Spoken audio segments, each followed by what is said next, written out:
Hi guys, welcome back to SwitchUp and to another of our 12 days of SwitchUp videos, this time looking at the best RPGs coming next year. I know many of you like myself are absolute RPG addicts and we don't have enough time and probably haven't finished all the ones we've got, but seeing more just brings out that special feeling, so let's get those feels on the go. If you remember at the start of the month we were doing a Disney Emoji Blitz sweepstake. If you downloaded their game, reached level 10 and then tweeted us, thanks to our friends over at P-Cube we were able to give away quite a few games already, and we have another 5. If you want to take part, you just need to download Disney Emoji Blitz using our special link in the top comment and then send us a picture once you reach level 10. Now, I think the people before thought they weren't going to win anything, but because it's a 2-step thing, and let's be honest, most of us, well, we'd rather a 1-step thing, I think almost everyone that entered won a prize, so yeah, good on you. Okay, with that out of the way, let's have a look at the best RPGs coming to the Nintendo Switch in 2022. And more importantly, will I finally finish Dragon Quest XI's? Well, let's find out. First up then, and let's start with Pokemon Legends Arceus. This one's due to release on the 28th of January, and it's got quite a few people excited. I mean, they might be setting themselves up for disappointment, but Game Freak have promised a few new mechanics, while still hopefully preserving the best things from the Pokemon series. It looks to be set in the 19th century in Japan, but still within the Sinnoh region. Having watched the old school Pokemon Diamond and Pearl, this one you won't have to battle all of the Pokemon to capture them. You can actually just go out into the wild, and if you can creep up on one, you'll be able to throw your ball and potentially capture it and then use it later in battle, which does tie in my opinion, a bit better to the OG series. The 3 starter Pokemon you've got this time are Rowlet, Cyndaquil and Oshawott. I need a job making up Pokemon names. And if you are a Pokemon fan, you'll know that all 3 of those are from 3 different mainline games, but also 3 different generations. Another first for the series is that you'll be able to take damage directly whilst out in the wild from Pokemon, and if you take too much then you'll pass out, recovering at the nearest base camp. There's the inclusion of alpha Pokemon which are much more tough, but it kind of remains to be seen whether this is going to be Breath of the Pokemon Wild. But personally in my household we've had a bit of a resurgence for Pokemon recently despite all the flaws, so fingers crossed we'll keep our eye on this one.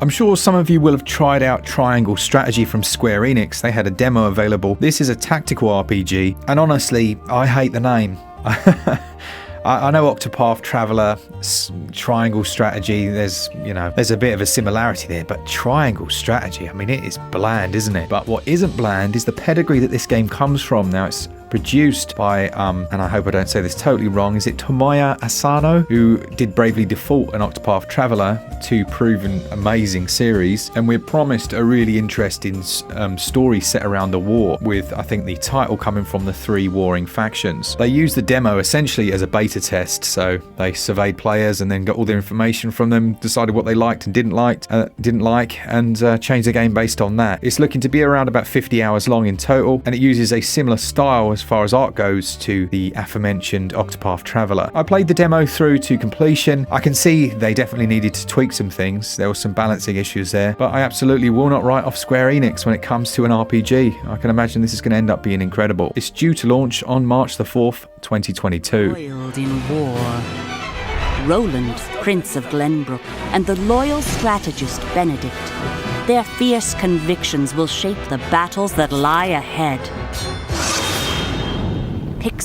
Next up then, we've got The Legend of Zelda Breath of the Wild, the sequel, whatever they're going to end up calling it. And honestly, I think they've got a tremendously difficult job on their hands to live up to the first game, chiefly because there are certain elements that a lot of people don't like from the first that others absolutely love. So they just can't please everyone. There's going to be some people that think they've abandoned a formula, and there's going to be others that think they've stuck too heavily to what came before. So yeah, I don't envy them at all. I do think that the world itself is actually going to be the same with more in it. So the same base structure, the same areas, but with more places to visit, potentially more expanded town regions. But they have said that the skies above Hyrule are going to play a much more pivotal role. So there's going to be some sort of floating city they're going to stick in, isn't there? Let's be honest. Now, Nintendo are purposely keeping its subtitle hidden because apparently that would basically reveal quite a bit of information about the game. I guess if it was called Breath of the Skyward Sword, we'd kind of, yeah, that would be a hint. But I think it's fair to say that most of us are still very much looking forward to this. Now, didn't the original Nintendo Switch launch in March of 16, 17? My goodness, it's been ages. But it launched alongside Breath of the Wild. What's to say this doesn't launch also in March 2022 alongside Switch Pro? I know I'm dreaming, but it would be nice. Next up then, I think this might be one of the 2 games I've enjoyed most of all time. This might even be number 1 in terms of the amount of time and just the experience it gave me, and it's Kingdom Come Deliverance. It's absolutely incredible. I can see why it's coming now as well, with the Cry engine that it runs on having been ported over by Crytek very well indeed. But this is an open world medieval RPG where you play as Henry of Skalitz. You start out as a lowly squire. You're basically just a pathetic nobody, treated like scum, with 0 combat abilities, and then something really bad happens. I don't want to spoil it because I hope there's a few of you that haven't played this, and you have to learn to become a bit of a warrior, but also you've got a lot of choice, a lot of say in the direction that Henry takes. Now there is an overarching story that's unavoidable, like you can't go off and become king or something. I mean, I've spoiled it there, haven't I? But there are things like tournaments that you can enter. There's different characters that you can befriend, and the combat is where it's at for me. At first, you'll barely be able to swing a weapon, and by the end, you'll be dodging, parrying. And it's the kind of realistic combat where you can face 6 different adversaries, and if you play your cards right, you can take them all down. Single swipes, hitting in the right spot, or potentially hitting where they haven't got a piece of armor, or just take them down in one, or firing an arrow from distance. And the archery's super tough in this game, but really rewarding if you get good at it. And there's also DLC, so I'm guessing we'll have all the DLCs across. If you've not played this, certainly stick this on your wish list. It's going to be great, and I know the port is in good hands. So yeah, I'm really looking forward to a sequel as well. I know we're going to get a crappy cloud version on Switch, so I'll have to get it elsewhere. Then we've got a game that I got quite hooked to actually on mobile, and it's Genshin Impact. This has been due forever. This is supposed to come out a long time ago. Some people hate it, some people like it. It took influence from Breath of the Wild, like so many others seem to have done so far. And isn't there like a Sonic game that looks quite Breath of the Wildy? This, I'd say, is more of an action adventure than it is an RPG, but it looks nice and pretty, and I know there's quite a few of you that are looking forward to it. I guess the role playing here comes from the story. It's got a large story to work your way through, and if I'm not mistaken, you can join up with other players and play co-op as well. I don't know why this one has taken so long, honestly. I mean, the Switch is just an absolute no-brainer in terms of this type of audience who are going to lap it up. Maybe it's the whole free-to-play thing, and they're trying to balance it right. Or, I mean, personally, I'd prefer if they released a paid version that you just had everything in it, but that's just because I'm old. Some of you might like to get it for free.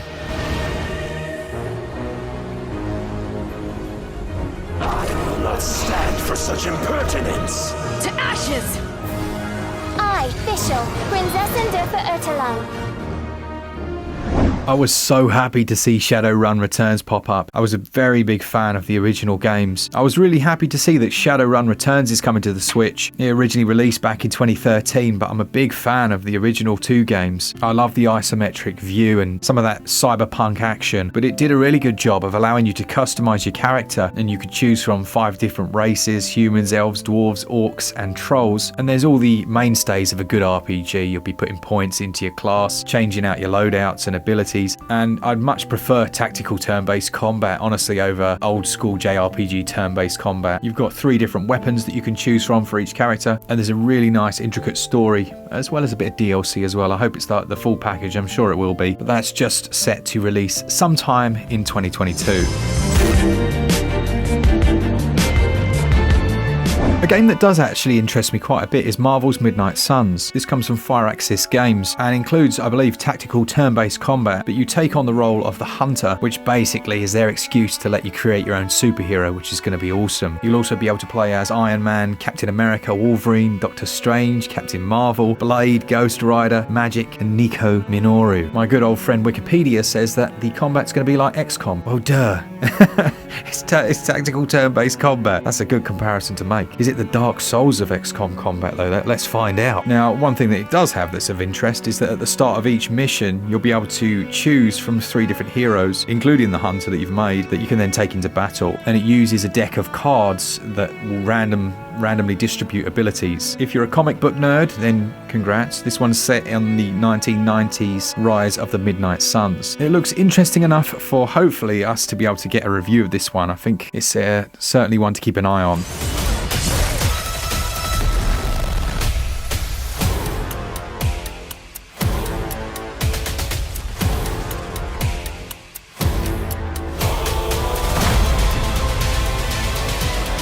I actually enjoyed the Nintendo Indie Direct the other day, people have such ludicrously high expectations, and there were still some really lovely looking games. Sea of Stars is one that I absolutely will be playing, and the fact that it's set within the same universe as The Messenger, that is just gold. You play as a solstice warrior, and it features 2 children of the solstice who represent the sun and the moon, which is, surprise surprise, the only force in the on the whole of the planet that can fight off the evil alchemist known as the Fleshmancer. It looks to have quite refined tactical turn-based combat, and it uses one of those systems whereby if you time your button press with the action on screen, then you can do extra effects. I always quite like that. It at least keeps it a bit more engaging and adds in a little bit of skill. The open world features swimming, climbing, jumping, and perhaps a bit more environmental traversal than you might expect from these types of titles back in the day. They mentioned, I think, was it Chrono Trigger, the guy that did the audio, the music for Chrono Trigger, is taking part on this one, or is playing a part in this one, and they kept saying things like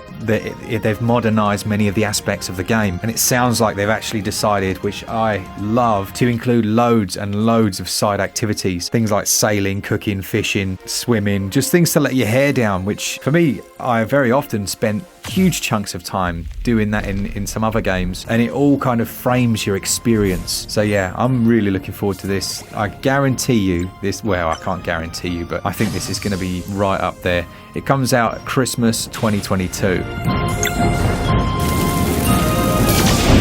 In case you're wondering if I'm going to put the Kingdom Hearts Clouds games on this list, I absolutely shall not be. I don't really endorse that from Square. It seems a very strange thing to do, especially considering the amount of time they've put into some other games, like the Life is Strange True Colors port. Like, I just, don't want to endorse it, so no, sorry about that one. I shall not be mentioning those. Next up, we've got Broken Roads, which is inspired by the Fallout series, and by that I mean the original Fallout games, and is a post-apocalyptic RPG. What's interesting here is that it's set in Australia. I don't think that's a setting that we've had many post-apocalyptic games. Maybe Mad Max, was that supposed to be set in Australia, or was he just Australian, or am I losing the plot? It uses that classic isometric view, which I actually think in modern games could be used a bit more. We see a lot of pixel art, we see a lot of I don't mean this offensively, but we see quite a bit of bad 3D. Good isometric can be really lovely. You've got several different professions that you can choose from, and I should imagine it will be similar to something like Atom RPG, massively underrated by the way, and already out on Switch, worth checking out. I have a real soft spot for Fallout in general, so let's hope that this one lives up to, well, I guess there isn't really any hype.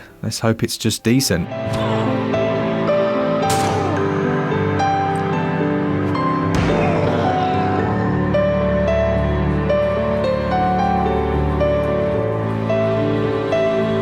Okay, last one on the list then, it's Rune Factory 5. We're big fans of the Rune Factory titles here at SwitchUp, but 5 promises to mix things up a little bit. I think they're going to emphasize combat quite a bit more, while still keeping, the things that made the originals enjoyable: farming, setting up your homestead, taming different monsters, and, well, trying to marry different members of the town. It's been in development for quite some time, this one, but was released back in May for the Japanese audiences. There is an overarching plot about a hero who's lost his memory. I mean, that's new, but it's really the hundreds of hours of gameplay that you're going to plumb into tending to your livestock and sheep, or mending that dodgy gate, that really keep you coming back for more. So yeah, I'm sure we'll get a review of this one out when it comes, and see what all the fuss is about.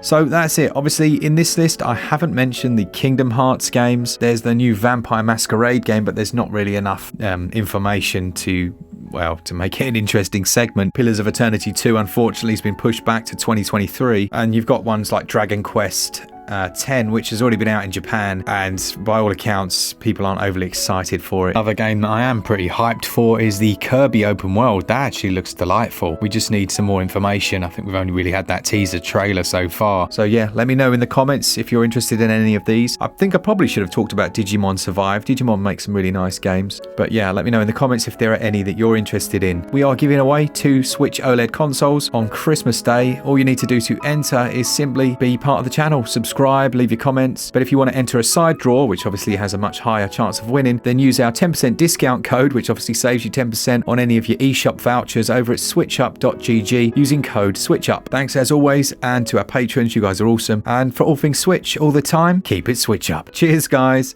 See ya!